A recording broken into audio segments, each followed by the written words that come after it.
ये महामंत्र है। महामंत्र जे जपत महेशु, काशी मोक्ति हे तो उपदेशु।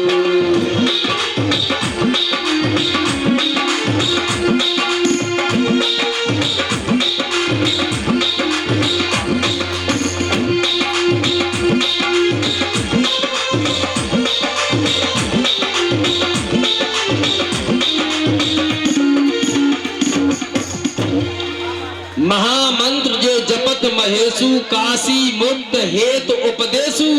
काशी में मरने वालों को देवादेव महादेव जी केवल राम का नाम ही उनके कानों में कहते हैं, राम के नाम की महिमा कहते हैं, मुक्ति मिल जाती है। तो राम का नाम ऐसा है, राम की कथा ऐसी है। राम की कथा अनुकरणीय है, कृष्ण की कथा चिंतनीय है। परीक्षित जी महाराज, अनुकरणीय का मतलब होता है कि जो राम ने किया है वो हम कर सकते हैं,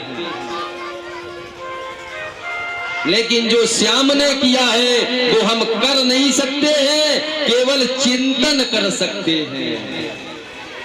श्याम ने जो किया है वो आपने यदि किया तो कासगंज की जेल कारागृह दूर नहीं है।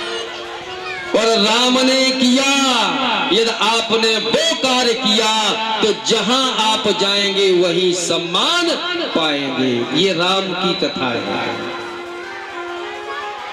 कृष्ण की कथा चिंतनीय है, केवल चिंतन करें, उसका अनुकरण ना करें।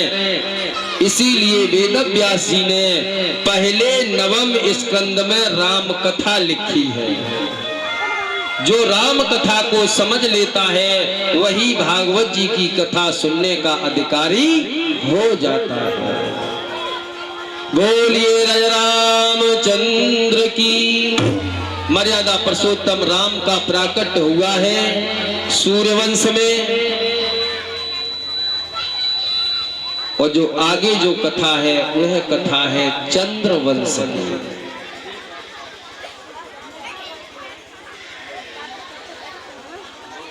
चंद्रमा का प्रादुर्भाव अत्रि मुनि के नेत्र से हुआ।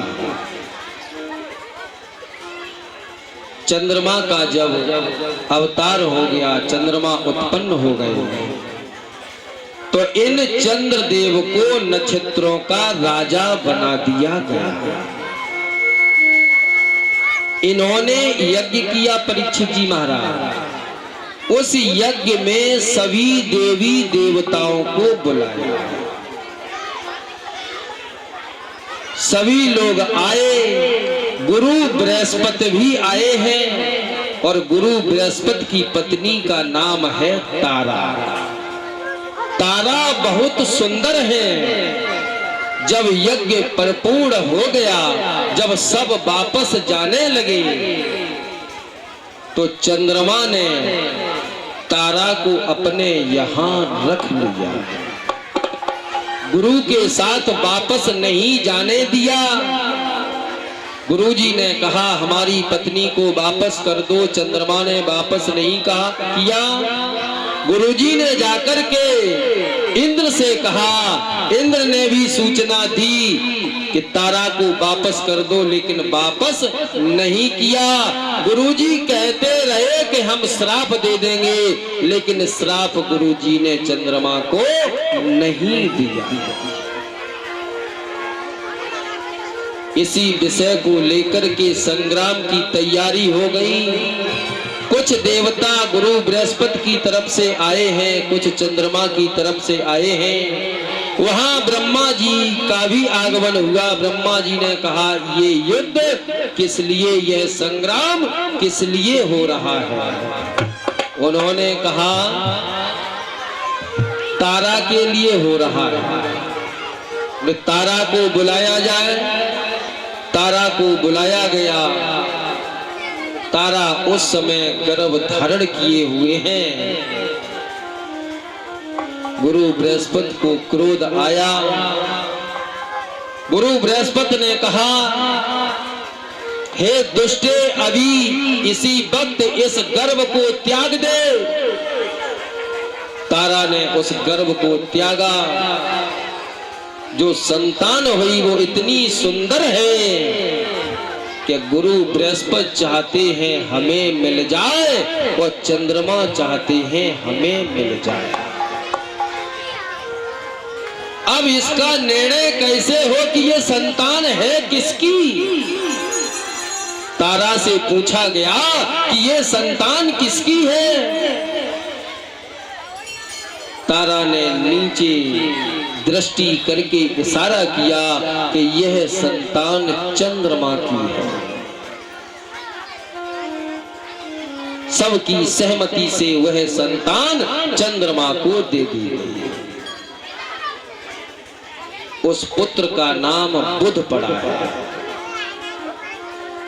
बुध का विवाह इला के साथ हुआ। इला के गर्भ से पुरुरवा का जन्म हुआ। पुरुरवा के आयु हुए। आयु के महाराज नहुस हुए हैं, जिनको ऋषियों ने श्राप दिया और ये सर्प हो गए। नहुस के महाराज ययाति हुए हैं और राजा ययाति का विवाह शुक्राचार्य की पुत्री देवयानी के साथ संपन्न हुआ। देवयानी के गर्भ से जो छोटा पुत्र है उसका नाम यदु पड़ा है और इन्हीं यदु का आगे वंश चला। इसी वंश में महाराज उग्रसेन हुए हैं मथुरा। मथुरा के राजा हुए उग्रसेन। इसीलिए इस वंश को चंद्र वंश और यदुवंश कहा जाता है। भगवान गोविंद का जो प्राकट्य हुआ है वो चंद्रवंश और यदुवंश है। मथुरा के राजा हैं महाराज उग्रसेन। इनकी पत्नी का नाम है पवन रेखा। उग्रसेन महाराज की पत्नी का नाम है पवन रेखा और पवन रेखा महाराज परीक्षित बहुत सुंदर है। पवन रेखा एक बार वन विहार करने के लिए सखियों के साथ गई और उन्होंने 16 श्रृंगार किए। 16 श्रृंगार। 16 श्रृंगार हर वक्त करने चाहिए क्या परीक्षित जी महाराज? 16 श्रृंगार करके पवन रेखा वन विहार करने गई। 16 श्रृंगार हर वक्त नहीं किए जाते हैं। श्रृंगार हमेशा लिमिट में करना चाहिए, क्योंकि श्रृंगार पर चुम्बक होता है। श्रृंगार पर चुम्बक होता है और श्रृंगार हमेशा पति के सम्मुख ही करना चाहिए। पति यदि घर पर नहीं है तो श्रृंगार लिमिट में करना चाहिए। वैसे श्रृंगार 16 कब होते हैं परीक्षित जी महाराज? जब कोई लड़की मंडप नीचे दुल्हन बनाई जाती है, तब ही नायन आकर के 16 श्रृंगार कराती है।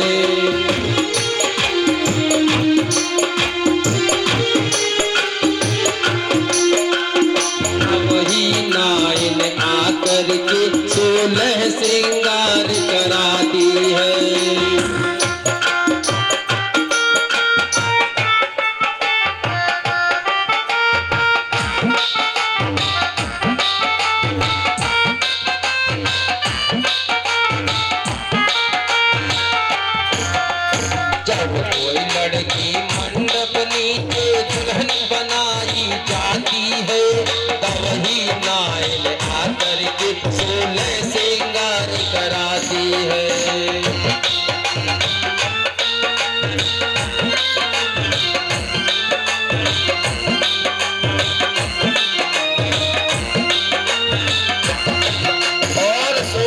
श्रृंगार कब किए जाते हैं?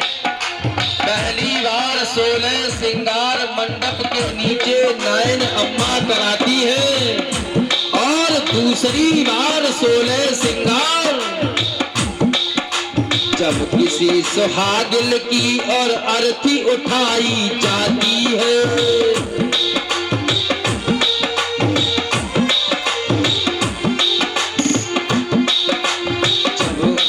सुहागिन की और अर्थी उठाई जाती है तब ही नायन आकर के 16 श्रृंगार कराते